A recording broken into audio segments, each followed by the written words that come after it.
Assalamualaikum warahmatullahi wabarakatuh. Izin memperkenalkan diri, nama saya Muhammad Akmal Fadur Rahman, NPM 2357011018 dari kelas C. Di sini saya akan menjelaskan materi mengenai arsitektur von Neumann dan arsitektur Harvard. Oke. Arsitektur von Neumann adalah arsitektur komputer yang diciptakan oleh John von Neumann pada tahun 1903 sampai 1957 yang memiliki address dan data bus tunggal untuk memberikan alamat program instruksi dan data serta menempatkan program ROM dan data RAM dalam peta memori yang sama. Arsitektur von Neumann menggambarkan komputer dengan empat bagian utama, yaitu unit aritmatika dan ALU, unit kontrol atau CU, memori dan alat masukan atau input dan output, input atau output. Konsep inilah yang masih dipakai komputer hingga saat ini. Selanjutnya bagian utama komputer von Neumann. Yang pertama memori, yaitu bertugas untuk menyimpan berbagai bentuk informasi sebagai angka binar. Informasi yang belum berbentuk binar akan dipecahkan menjadi encoded dengan sejumlah instruksi yang mengubahnya menjadi sebuah angka atau urutan angka-angka. Lalu selanjutnya prosesor atau CPU berperan untuk pemroses dari instruksi-instruksi program, bentuknya berupa chip yang terdiri dari jutaan IC. CPU terdiri dari ALU yang berfungsi melakukan operasi hitungan aritmatika dan logika sesuai dengan instruksi program. Control unit atau CU berfungsi mengatur dan mengendalikan alat-alat masukan dan keluaran atau input-output dan instruksi mengambil instruksi-instruksi dan data dari memori utama. Mengirim instruksi ke ALU bila ada perhitungan aritmatika atau perbandingan logika serta mengawasi kerja dari ALU. Menyimpan hasil proses ke memori utama. Lalu yang ketiga, input device. Merupakan suatu unit masukan dapat berbentuk signal input dan maintenance input yang berfungsi sebagai media untuk memasukkan data dari luar ke dalam suatu memori dan prosesor untuk dioleh guna menghasilkan informasi yang diperlukan. 4. Output device merupakan perangkat komputer yang digunakan untuk menghasilkan keluaran contoh seperti printer, speaker, dan lain-lain. Lalu di sini terdapat kelebihan dan kekurangan arsitektur von Neumann. Yaitu yang pertama kita jelaskan dulu yang kelebihannya. Adalah pada fleksibilitas pengalamatan program dan data. Biasanya program selalu ada di read-only memory atau ROM dan data selalu ada di random access memory atau RAM.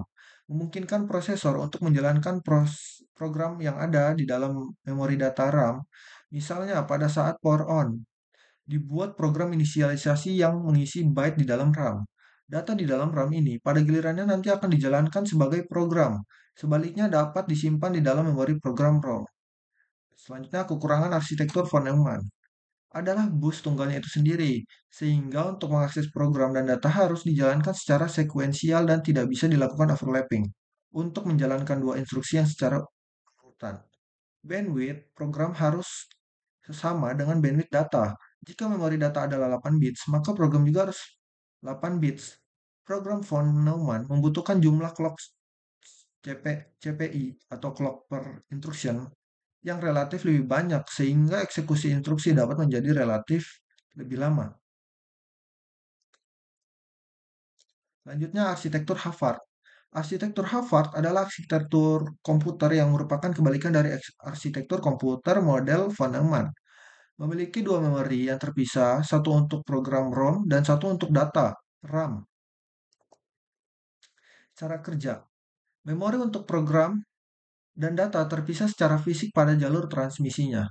Semua instruksi dapat dieksekusi hanya dengan satu siklus instruksi, kecuali instruksi lompat jam yang dieksekusi dalam dua siklus. Program ROM dan data sementara RAM terpisah.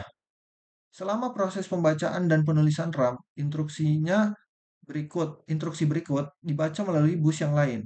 Bus data bisa saja memiliki ukuran berbeda dari bus alamat. Hal ini memungkinkan pengoptimalan bus data dan bus alamat dalam pengeksekusian instruksi yang cepat. Kelebihan arsitektur Harvard Itu yang pertama, bandwidth program tidak mesti sama dengan bandwidth data. Yang kedua, opcode dan operan dapat dijadikan dalam satu word instruksi saja. Dan yang ketiga, semua data di dalam program selebar 1 byte, yaitu atau 1 byte itu 8 bit, sehingga instruksi dapat dilakukan dengan lebih singkat dan cepat. Memori 4. Memori program dan data yang terpisah, maka coupling total memori program dan data dapat menjadi lebih banyak serta membuat mesin dapat mentransfer instruksi dan data secara simultan yang dapat mempertinggi performa. Lalu kekurangan arsitektur Harvard.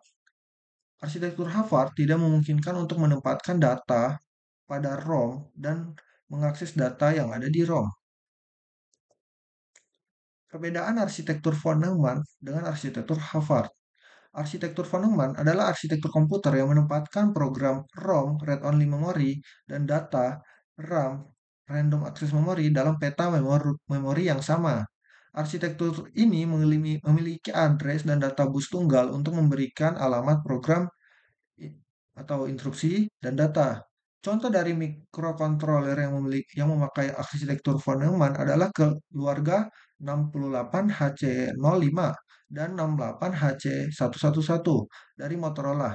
Sebaliknya, arsitektur Harvard memiliki dua memori yang terpisah, satu untuk program ROM dan satu untuk data RAM. Intel 80C51, keluarga microchip PIC16XX, Philips 4P87CLXX, dan Atmel AT89LSXX adalah contoh mikroprosesor yang mengadopsi arsitektur Harvard. Thank you, terima kasih. Sekian presentasi dari saya. Wassalamualaikum warahmatullahi wabarakatuh.